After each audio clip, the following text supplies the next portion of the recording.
In this town, in order to do business, you have to know people. And you can throw an ad out there, but if you can't see and touch who that person is, actually hear them speak, you're not going to get the business. This is the Aesthetics Growth Podcast. Hey everybody, it's Bref, and we are back with another exciting episode of the Aesthetics Growth Podcast. And today I'm pumped to be joined by Elizabeth Bagan. Elizabeth is up in Jacksonville, Florida. She's growing an empire, 2 locations. She's got so much to share today when it comes to her growth story, the entrepreneurship, a really cool background, not only of clinical experience, but also a real patient experience as well, and a patient-centric approach. She's a mom of 4. She's a believer that wellness should be practical, personal, and even a little fun. Elizabeth, thanks so much for joining and welcome to the show. Thank you. So excited to be here. Awesome. Can't wait for everybody to get to meet you a little bit. Elizabeth, for anybody who doesn't know you, would you mind introducing yourself? And I'd love to maybe touch on what inspired you to make that transition from your background, the ER, the Navy, all the exciting things that you were doing to this really exciting and transformative world of aesthetics. Yeah. So I'm actually an academy graduate. And when I graduated from school, my undergrad's in engineering. So everybody goes, so how did you get from engineering to getting into healthcare? I say I came by it naturally. My family was in healthcare. And when I graduated high school, they said, don't do it. So I wanted to go far away, travel the world, and that's what I did. I went off to New York from Texas, went to school there, and then graduated, started working in the industry, then got married, started having babies, and stayed home with the babies, and needed something to do because the brain gets very, very fast. You know, I think you find that with a lot of entrepreneurs, it doesn't shut down. So I was doing little businesses at home. I started a little eBay business back when eBay was in its heyday, started a little online bead business selling the actual little sterling silver and gold filled beads online. And then, What year was that, out of curiosity? Okay. Roundabout. So that 2002, 2003. Yeah. Okay. Very cool. Yeah. That's awesome. Yeah. And then with any business, you start getting squeezed with the margins. And I said, okay, it's not worth my time anymore to do. So I stopped doing that. But I grew a little online bead business from my dining room table from zero to selling about $60,000 worth of beads in 6 months.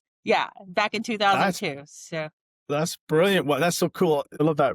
Also, just the year you mentioned there as well, just with the kind of the age of the internet and e-commerce back then. That's right. Really, really cool. Okay. So yeah, right. You've got that online and that entrepreneurship, and you please continue. This is awesome. Yeah. So then we started having more babies, and the margin got smaller, so I stopped that. We had an elderly parent in the home, so a lot of time got devoted to raising children, taking care of an elderly parent. And I didn't work for probably a good 12, 13 years, decided with a 3rd child that I needed to go back to school. So I went to nursing school, got my nursing degree, advanced that in nursing school, got pregnant with a 4th child, had a 4th baby, then started working in the ER, then advanced the degree some more, went to master's school, got my NP in family and emergency medicine, graduated, said I'd never go back and work in the ER again. And what's the first thing I did? I turned around and went back and worked in the ER as a provider. And that was probably the best and the worst thing I could have ever have done, because I lasted all of 3 months and ended up not having my contract renewed. So if you really want to put it bluntly, I got fired. Which to me, that was my turning point. Okay. I was just going to ask you, usually there's a turning point or a tipping point, and sometimes that can be the best, right? Where you're in that corner, or you're gonna make it. Is that how it was? Like, now is the time, or how did everything transpire at that moment? Right. So in NP school, I said, okay, one day I'm going to grow up and have my own practice. I want my practice to be integrative. I want to have multidisciplinary people in there offering different services. I want this a place where patients can come, they can get healthy and be the best version that they want to be. But, growth doesn't happen unless you get uncomfortable. So I went back to being what was comfortable, and that was working in the ER. My heart wasn't in it. I was told some things that I don't think another provider should be told or treated. And my heart wasn't there. So, and I think they knew my heart wasn't there. So they said, we're not going to renew your contract. Devastated, because this was what I had trained for. This is what my life was supposed to be. Came home, got super depressed, was laying on my bed face down, just literally pulled the covers up over my head. And my husband came in and said, "Hey, I've got to take our youngest one to Scouts." I said, "Peace out, leave me alone." Probably some other choice words along there because I told him not to bother me. And he called one of my best friends. And of course, she has a key to the house. She came in and I had fallen asleep face down in my bed and she ripped the covers up over my head. And thought I was screaming at my husband, telling at me, "I told you not to touch the covers." And she looks down and she goes, "Hey, it's Linda." Oh gosh, he called you. And she said, "Would you just get up? You're so much better than this. There are so many other things that you could be doing. You're wasting your talent sitting in that ER. Get up and go do something." And that's Mm, when I said, "Okay." I said, "I always wanted to start my own practice. So here we go." And that was it. that was it. Wow. Okay, cool. So kind of the obviously the shock necessarily, you're on that trajectory, the contract doesn't get extended, and then you get the slap across the face from a really good friend. What did that look like for you, Elizabeth, when it was like, okay, I'm going to do this? Like what was that process, the getting started piece, and how did that come together for you? That was scary.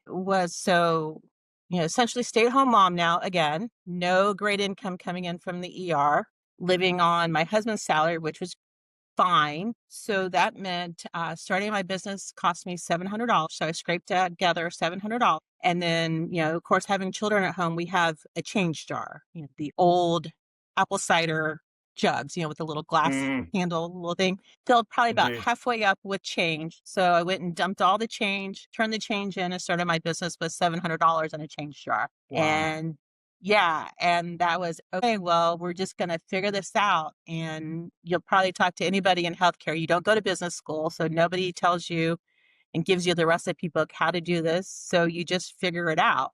And when I started figuring it out in 2018, 2019, there weren't a lot of people doing what I do. So going back on to what I learned before starting a business, I said, "Okay, well, I guess I got to register. I need $700 to pay for my DEA. I need another $700 to pay the, I guess, association fee that I needed." And then it Mm, became, okay, well, where do I set up shop? And networking and having friends is a good thing.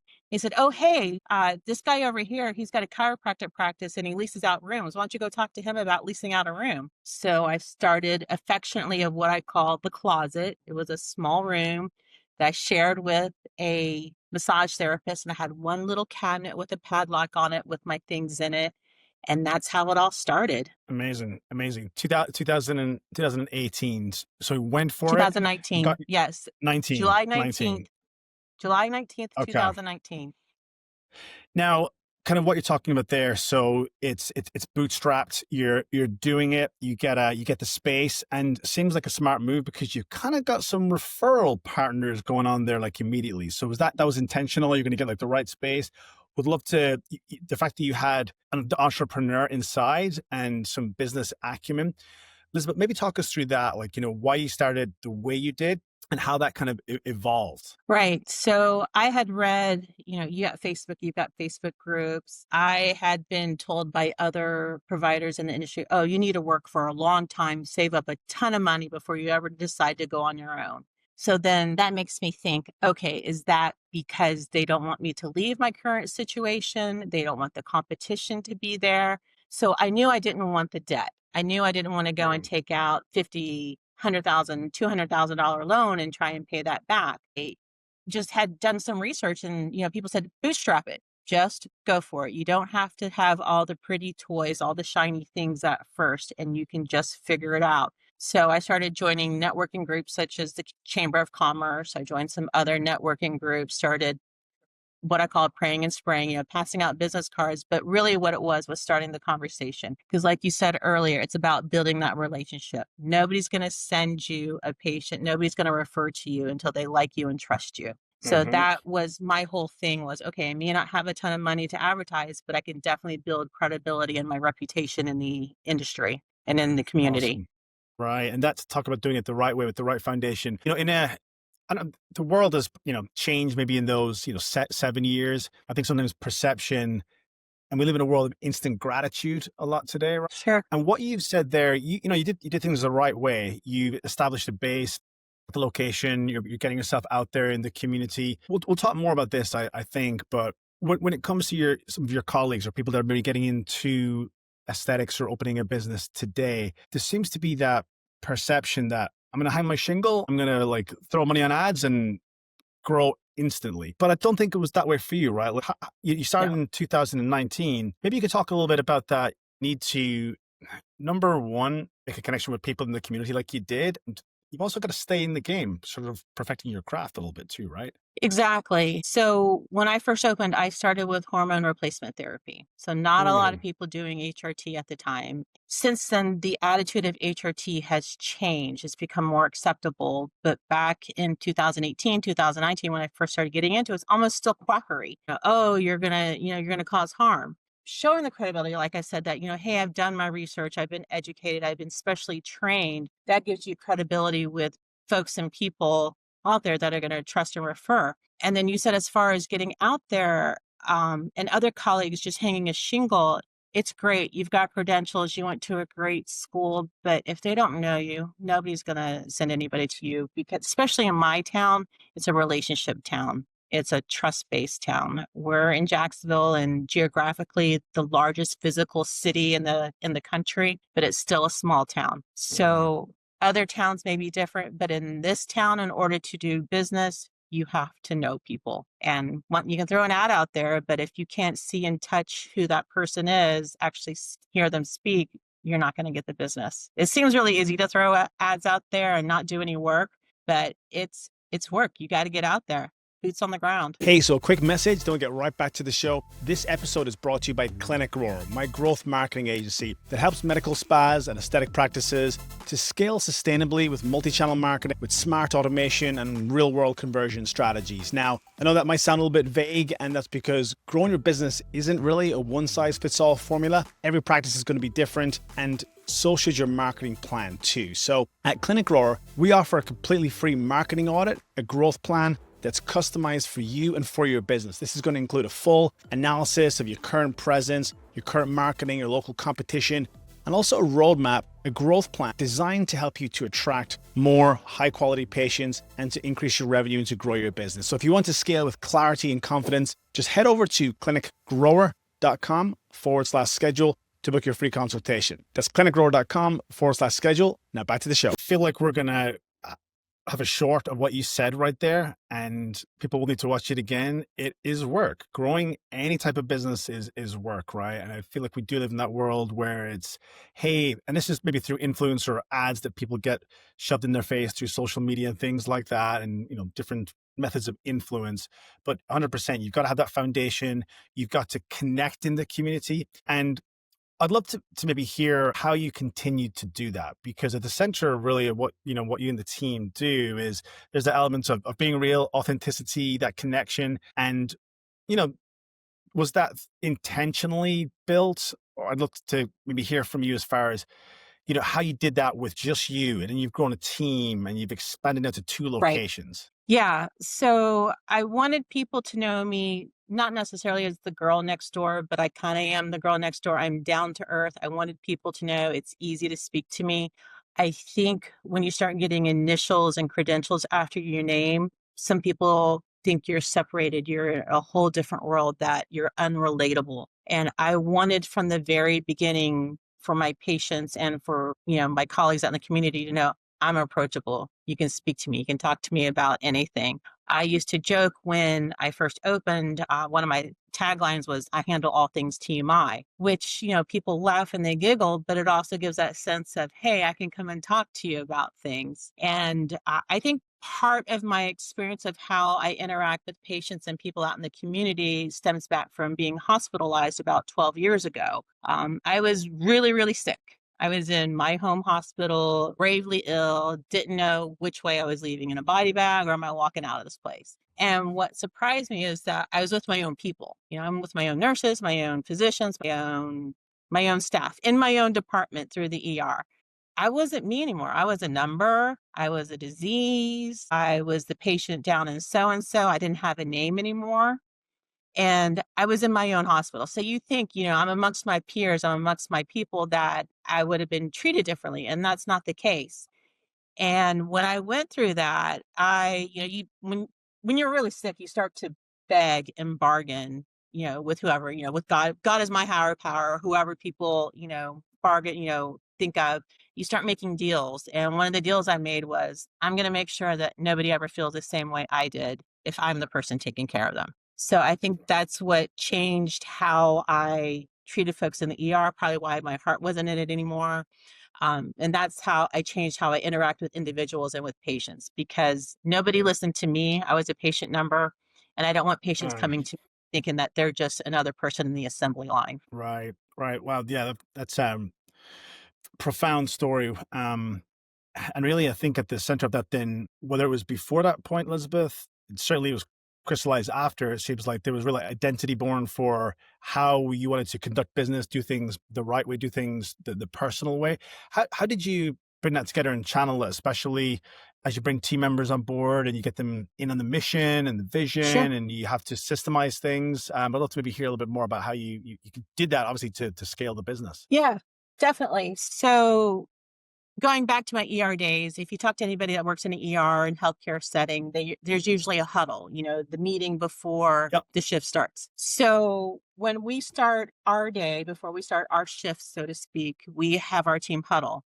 And when we started Team Huddle, it's always started with what is our mission? Our mission is the experience matters. So you can take that Mm, any way. You can take that how we interact with patients, how we conduct business with our vendors, how we treat one another in our own setting as colleagues, as teammates. And then we go beyond the mission and we talk about what are our core values. And our core values are number one, family first. Whether it's our family here within the business or your family that you take care of, we're all family here and we take care of the family. Secondly, it's all hands on deck. Thirdly, the sky's the limit. So we can accomplish mm. anything we want to accomplish. All hands on deck. Nobody works on in a silo. We all do what we need to do in order to make the day happen to support one another. So when we talk about the mission and the core values and something is not in alignment, something's going on in the practice, either this here or they're not doing their job, I go, okay, how does this relate back to our mission? Does this fulfill our mission? And if it doesn't, how do we make it fulfill our mission? Yeah, that's so powerful. And I think a lot of the time, these things can get overlooked when growing a business. Importance of not only having the mission and vision, but communicating it and reinforcing it often. So I love what you're doing with the daily huddle. I think the most successful businesses and practices do that regularly with their team to connect. As you were talking about your family earlier, family first immediately sprung to mind. So I could just really tell there's a DNA and an identity Mhm. to, because your business a lot of time can be a reflection of the founder, kind of like how they do things, their core values, like you mentioned. So kudos to you for for really embodying that, and obviously that's been at the center of success. How have you been able to use that to hire, to keep the right people, to retain? Also, sometimes I think that the same type of core values can help you to attract the right type of patient for your business, the ones that pay, stay, and refer, as we say. Love to hear your thoughts on that. Yeah, exactly. So there's that old adage, hire slow, fire fast. Hmm. And everybody that we hire gets a 90-day trial period. That's their trial period, our trial period. They don't like us, no big deal. If you don't fit in, I usually don't wait the 90 days, to be honest with you. It's pretty quick. Hmm. We've had folks stay around and it's almost like a cancer or poison.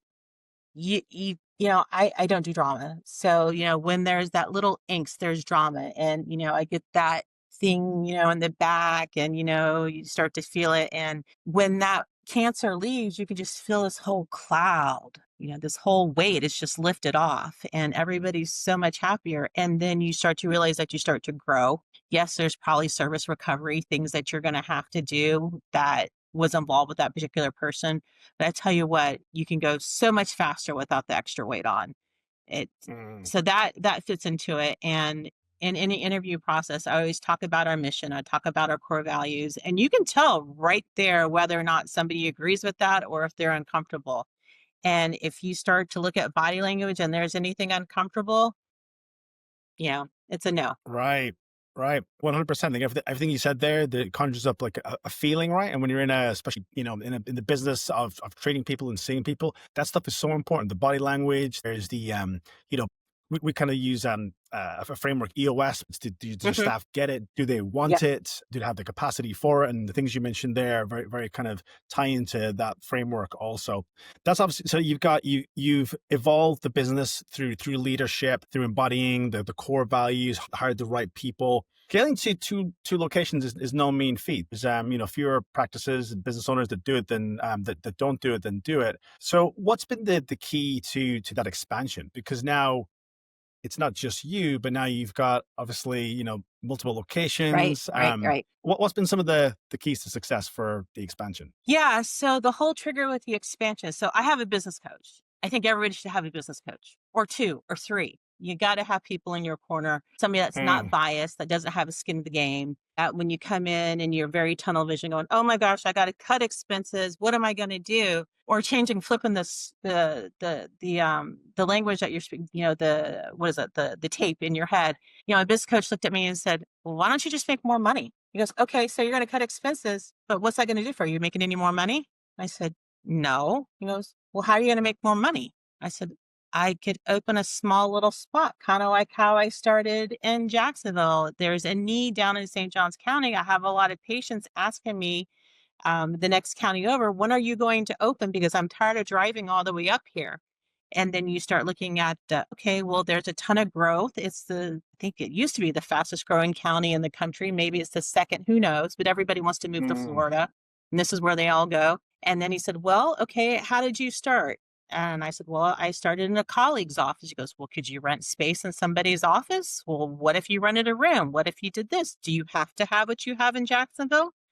I said, no. So that was May. We opened our second location August 1st. And the only reason why we didn't open sooner is that the place was still under construction. Okay. All right. So you essentially, created your own blueprint, and now you've been able to, you're in the process of replicating that. Right. Yeah. So That's it's awesome. a lot of times, when you start getting that, I call it the little voice in your head that goes on replay. Sometimes it's Hmm. just flipping the script, changing the mindset, so to speak. I had a coach tell me, well, you can be happy, you can be sad, you can be mad. I choose to be happy. So you can always choose what you want to do. So if you want to get stuck in the woe is me, that's great. Or flip the script. And that's what having the business coach does for me is, okay, let's look at it from a different point of view. I think that's massively important message. A lot of listeners have business coaches, and we know the importance of that. Mhm. But it's surprising how many business owners I'll speak with as well that they don't, or sometimes they don't see the value. It's like, oh no, I can do it myself because they have that certain mindset. But to your point there, sometimes that conversation, flipping the switch a little bit to force you into either just a different thought pattern can be so impactful. And so I think you mentioned you've got maybe two or three, four coaches in your corner as well that you can rely on because, like you said, there's maybe no skin in the game, or there's no like they're not trying to sell you anything essentially. Right. Right. Yeah. It's unbiased. And, you work with a business coach long enough, they get to know you, somebody to be accountable with, but they also know that, okay, this is my MO. When I get scared, when I get frustrated, everybody has their thing they revert back to. Some people just want to go hide and run, which, is easy to do. Or like I said before, and what, you've probably tell people all the time, you're not going to grow unless you get uncomfortable. Yep. So we took a small spot down in St. Johns County and our next county over, small overhead, small lease, something that we could still manage within our own call center here at our, what I call the mothership. And as we start to build the census there, then we'll start adding more days. Nobody says you have to be open 5 days. Nobody says you have to be open 7 days. You can limit your time. Yep. Yep. One of my mentors, what he will say is, you get to decide. And you mentioned it earlier too. You get to decide how your day is going to be. Actually, he'll say pre-decide, because when it comes to like obviously planning and what you've done just there, which is deciding what that rollout for the new location is going to look like, and it doesn't have to be what other people are doing. I think that's so important as well, especially Elizabeth, in a world where there's so much noise, right? And so many comparison games as well, which kind of leads me to the question you've just expressed, the importance of mentorship. And for anybody listening, what would be perhaps some advice that you would give, some of the advice that has really benefited you on that journey of growing your businesses to this point, understanding maybe the challenges that a lot of colleagues have in today's environment? Well, help. You don't have to do this alone. Help is not a four-letter word. That's a bad word. It's a great word.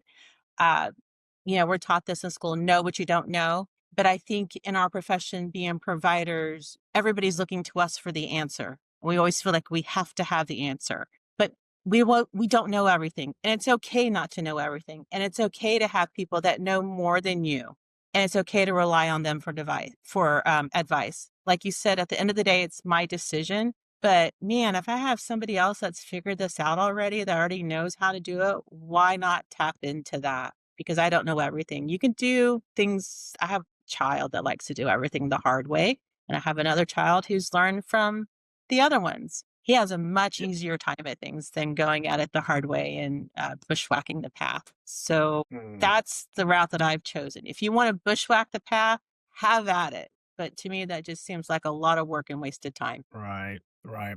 Well, love the fact that you've been able to get people in your corner as you've been growing. How is the word of mouth, the kind of the patient experience, the reviews, the marketing? How is all of that tied into to you as you've been intentionally growing your business over the last 7 years? Sure. So that patient, the new patient, when they come to us, they're probably asked 4 or 5 times, "How did you hear about us?" When they call in on the phone, "How did you hear about us?" When they're checking in, "Oh, great. So nice to meet you. How did you hear about us?" When I get in the room, "Oh, I'm so glad you're here. How did you hear about us?" So I hear, excuse me, most of the time I'm hearing, "Oh, so and so referred you." And we have an incentive for our own patients to refer patients out. They get money off their next visit, and then the person they referred in gets money off. So everybody's happy, everybody wins. I'm happy I got a new patient, and everybody else is happy because they get money off.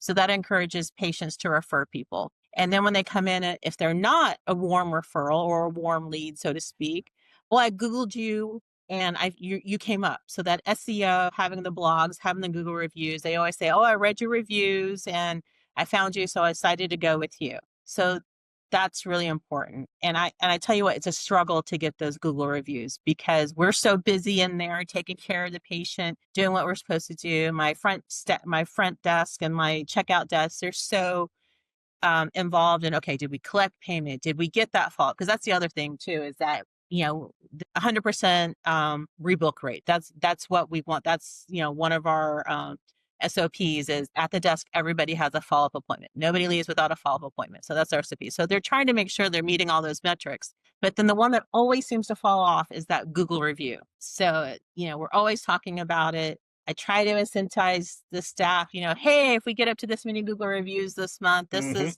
the bonus." But I tell you what, it's the last thing that they want to do is ask for that Google review, but it's so darn important. Right, right. Well, so much gold, what you already said there, by the way, which is again, I think so foundational. Where we spoke about the patient experience, we spoke about the mission, the vision, the right people in your corner as well. But also when it comes to that, the referral piece, the win-win, making it a real win-win when somebody refers, and we know how it is too. Yes, the incentive is absolutely going to keep it top of mind, so important. But everything else, the experience, they feel good about referring somebody to your practice. That's the key. The incentive on top of that, and what you just said, Elizabeth, too, which is you've formalized it. You made a program out of it. It's an SOP that your team knows, and you've got systems in order to incentivize patients to refer their patients. And that's something that, again, not everybody's doing. And for anybody listening, there's some real gold right there.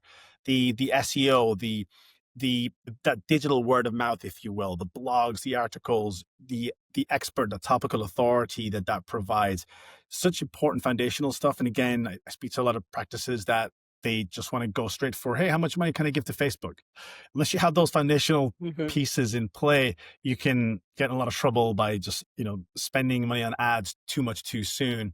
The reviews that you mentioned as well, love that. It can be a challenge for a lot of practices, and also not easy. Not everybody, for different reason, wants to leave a review. But I think that the culture that you and the team have in place there, by asking, number one, and by delivering that great experience, you see the reviews come through. And yes, there's ways to incentivize and things like that, but you've got such a strong foundation in place. Also on social media, I know that, you're no stranger there as well. How important has that been to you, organically and from different methods while growing the business as well? Right. Yeah. So we didn't put a whole lot into social media probably to the last 2 years. To me, it's almost like a chore. It's a whole nother job to do. So, I just want to come in, treat patients. If I could do this for free, I would, because I love what I do. I said, I'm always going to keep doing what I'm doing till it's not fun anymore. So right now it's still fun.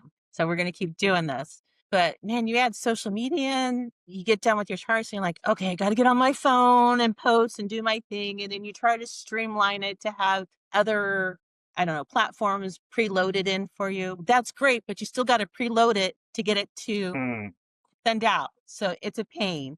And, we're all a certain age here. So nobody exactly wants to do it in the office. Nobody wants to be the champion. And then, I try to talk my kid into do it. I've got 20 somethings. They're like, yeah, no, Ma, I don't want to do it.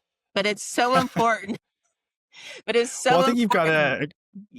it's a baseline, right? I know from your obviously Yeah, your profiles that you got that important baseline there as well. And again, it's another way to. It's never going to be that substitute, but it's such a good way to amplify the experience and the personality that you and the team provide to your patients as well. right. One thing I didn't want to skip over was we mentioned earlier getting your business off the ground. You kind of created a specialty and a niche identity within hormone therapy, Mhm. and now you've expanded into aesthetics and wellness, of course, as part of that. And they're kind of coming together more today Right. than perhaps they were years ago. How are you seeing the here and the now with the importance of those services and the range for your business to serve patients? And if I could as well just ask for where you see the evolution of the industry going over the Sure. next few years also. Sure. So we're all getting older. We're all living longer. We're not all living necessarily better. And I think a lot of people in their late 40s, 50s, even 60s see how their parents lived.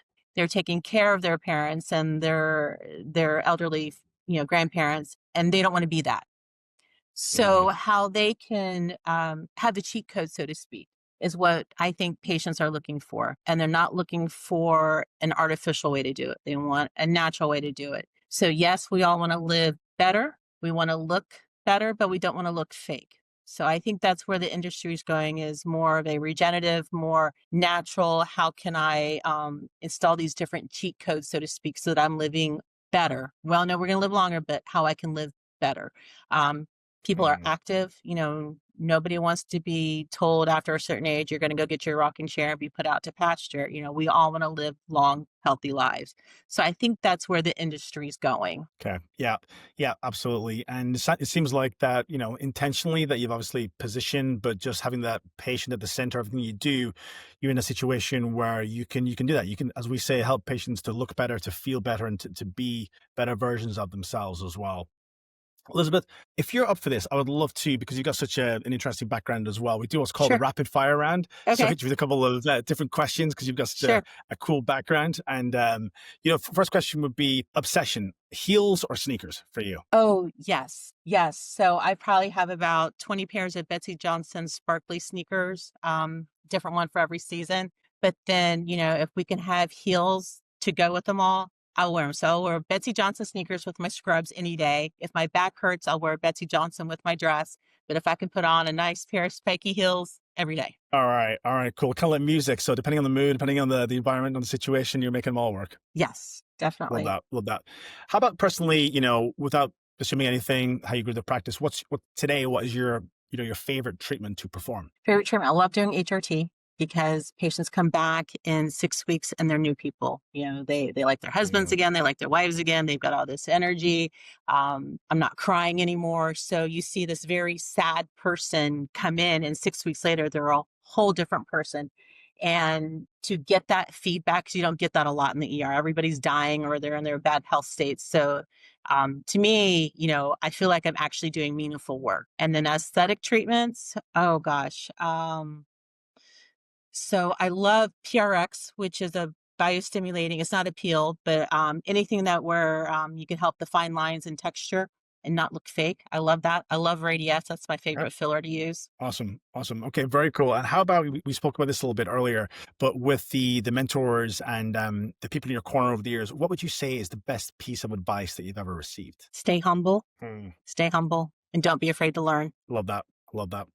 How about one thing that your patients might be surprised to learn about you? I know how to weld and use a blowtorch. Wow, there we go. Okay, cool. I can see a really cool thumbnail for this episode.